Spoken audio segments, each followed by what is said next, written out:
Good morning, my brothers and sisters. Welcome to episode number 142 in the book of Genesis. Today is about Cam Jansen. Cam Jansen remembers God, or Cam Jansen clicks on God. For those of you who don't know who Cam Jansen is, Cam is her first name. It's short for camera, and it's a delightful early reader book series where this young girl, I don't know, she's maybe 12 years old or something, she has some mystery in her life, and she uses her photographic memory early in the book to affect and to remember what to figure things out and to change things later in the book.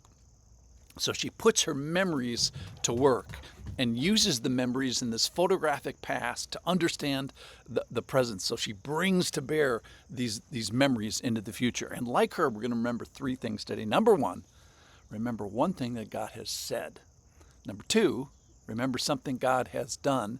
And then number three is to remember to put these memories to work like Cam Jansen does. This is from Genesis chapter 35. Amazing thing happens here in the first verse.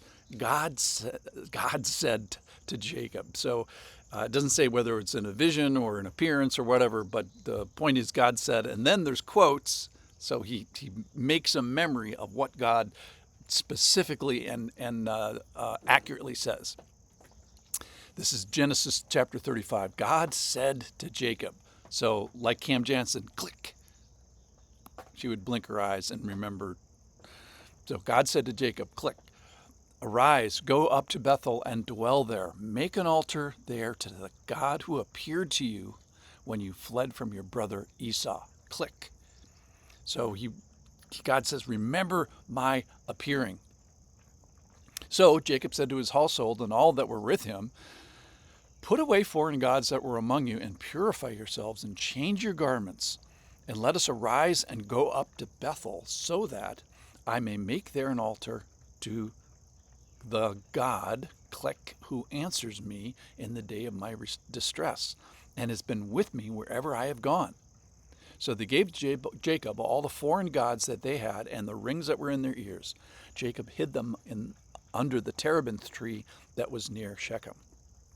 So this is a mic drop moment for mankind on the earth where we have God somehow coming down and saying something. It doesn't specifically say hi or say how, but it's not the first time. So it's verbal and it's quotable, and literally it's quoted in the scriptures here today. Therefore, instructive for us. So he gets this quotable line from God himself. And I was thinking about that. It's like, oh man, I really wish I had a quotable line from God. Well, we have hundreds. We have thousands. And what I'm going to challenge us to do today is just let's remember one. Let's remember one that might be bubbling up in us to think about or to memorize. Second thing is God tells Jacob to make a home in Bethel. Now Bethel means house of God, and he's saying make a home in the house of God, which is kind of cool. Make this previous place, so he's been there before and God has spoken to him there before. Make this previous place special again. And then the big thing he says is in this making the scrapbook of God, make a memory here. Remember something he said. Remember something that he has done.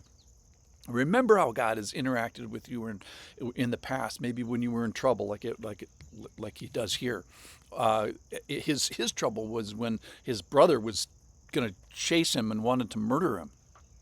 Remember the God who answers me in the day of my distress. That's when Esau was chasing him. Remember what God has done, what he has been with me wherever I have gone. And then the push point here is he says, now make a change.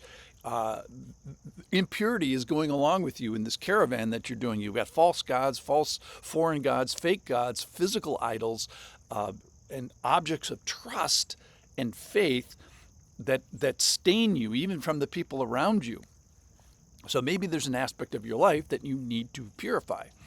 So use the current word of God, the current presence of God. Use the past memories of God to affect the now. All right, so let's talk about the take-homes. So number one, remember one thing that he has said. So let's put ourselves before God and use the verbal, quotable, sometimes admonishing word that we have. You know, Jacob here didn't have the Bible. We've got pages. We got 1,000 pages of it.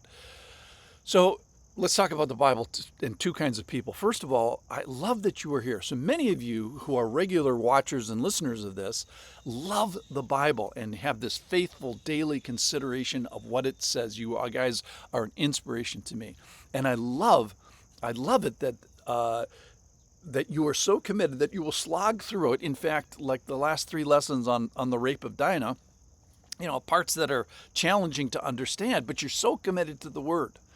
The second kind of person that may be listening to this podcast is people that don't love the Bible and are just checking it out and saying, what is this crazy thing? And I love that you're here today. Okay, so remember one thing that God has said. Usually that's going to be through His Word.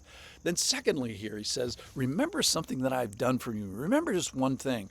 Maybe it's a conviction of sin that you've had. That's something. Or a conviction of your lostness. Maybe God showing you His creation or beauty. And the way God can extend common graces to you that maybe haven't been appreciated in your life. Maybe your life itself, or the rain, or the gift of marriage, or maybe it's a merciful answering of prayer. Maybe He's been with you in some furnace of situation. Maybe He's helped you in temptation, helped rescue you from some temptation. So the idea, like Cam Jansen, is remembering what he's done in the past, clicking on it in the past, and then bringing it into the future to inform our future or to re-inform. Oh, yeah, I remember our future. So let's remember to put it in. The third thing is remember to put this stuff to work. So we're not remembering just to practice memory. We're remembering to affect something. Remember to put it into good effect. So maybe it would be with the application onto our idols or our tongue or our eyes or our zipper or a wallet or the way we give. So perhaps this is a day of your distress and you are asking God for an answer. So let's be like Cam Jansen and click, stop, pause, make a memory of what God has said. Click, make a memory of what God has done, and then bring it into the future to help solve our problems and put it to work in the now. So let's be like Cam Jansen. Thank you for listening.